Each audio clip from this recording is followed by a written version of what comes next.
जिस स्कूल में इतने सारे बच्चे पढ़ते हैं, जिस स्कूल का रिजल्ट इतना अच्छा होता हो, उस स्कूल में ढंग का इंफ्रास्ट्रक्चर नहीं है, ढंग के बेंच टेबल नहीं है, खेल कूद का कोई व्यवस्था नज़र नहीं आता, इतना सारा ज़मीन पड़ा हुआ है। ये सफलता इसलिए बहुत महत्वपूर्ण हो जाती है क्योंकि यहाँ पढ़ने वाले जितने लोग हैं ज़्यादातर सामान्य परिवार से आते हैं, उनको बहुत सारी तकलीफें रोज़मर्रा की ज़िंदगी में, उनकी आर्थिक स्थिति अच्छी नहीं है, वो कई किलोमीटर दूर से चल के आते हैं। उसके बावजूद यदि ये रिजल्ट है तो ये बिल्कुल सराहनीय है। वो सारे बच्चे बधाई के पास हैं, उनके गार्जियन बधाई के पास हैं, शिक्षक बधाई के पास हैं।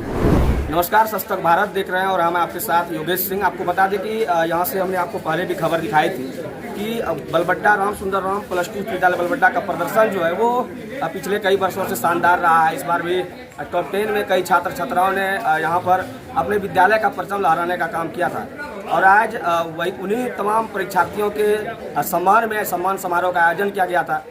हमारे साथ बातचीत करने के लिए भाजयुमो के संथाल परगना प्रभारी रविंद्र तिवारी जी हैं और इन्हीं के सौजन्य से आज का ये कार्यक्रम था।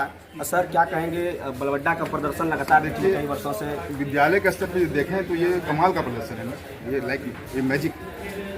जिले में इतने सारे विद्यालय उपलब्ध हैं और यदि कोई खास विद्यालय जिले में टॉप 10 में 10वीं में 5 बच्चे टॉप 10 में आ रहे हैं, 12वीं में टॉप 10 में आ रहे हैं, तो निश्चित तौर पर प्रशंसा का विषय है। जब से ये रिजल्ट आया था तब से मेरी इच्छा थी कि मैं आऊँ, इन बच्चों का उत्साहवर्धन करूँ, इन शिक्षकों का मान सम्मान कर पाऊँ जिनकी वजह से ये रिजल्ट है।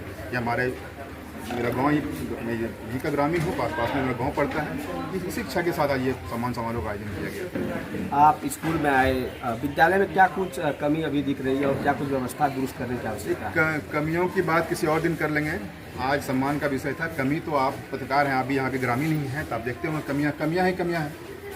अब इस कमियों को गिराने जाएंगे तो आज तो सारे दल के लोग यहाँ उपलब्ध थे। ये तो ग्रामीणों का सामाजिक कार्यक्रम था, राजनीतिक कार्यक्रम था नहीं, लेकिन कमियों की बात बतानी नहीं पड़ेगी, खुले आँख से दिख रहा है कमी। जिस स्कूल में इतने सारे बच्चे पढ़ते हैं, जिस स्कूल का रिजल्ट इतना अच्छा होता हो, उस स्कूल में ढंग का इंफ्रास्ट्रक्चर नहीं है, ढंग के बेंच टेबल नहीं है, खेल कूद का कोई व्यवस्था नज़र नहीं आता, इतना सारा ज़मीन पड़ा हुआ है। अमूमन ये देखा जाता है कि ज़्यादातर जो अभिभावक हैं वो सरकारी स्कूल में बच्चे को भेजने से परहेज करते हैं और अलग अलग इंस्टीट्यूट में उसका एडमिशन करवाते हैं और वहीं से पढ़ाई करवाते हैं। वैसे अभिभावकों को क्या संदेश देना चाहिए? वही मैं कह रहा हूँ ना, संदेश अपने आप बदलेगा जैसे ये रिजल्ट आना शुरू होगा। जैसे लोगों को मालूम है, जो मेरे मन में परसेप्शन था ऐसा कि सरकारी विद्यालयों में ढंग से लोग पढ़ाई नहीं करवाते, शिक्षक पढ़ाई पर ध्यान नहीं देते। जैसे बलबट्टा विद्यालय है, ये मैसेज दूर तक जाएगा क्योंकि अधिकांश लोग आज भी गरीब हैं। गाँव घर में रहने वाले लोगों के पास वो प्रिविलेज नहीं है कि वो अपने बच्चों को बाहर पढ़ने भेज सकें। उनके लिए एकमात्र साधन शिक्षा प्राप्त करने का साधन तो यही स्कूल है।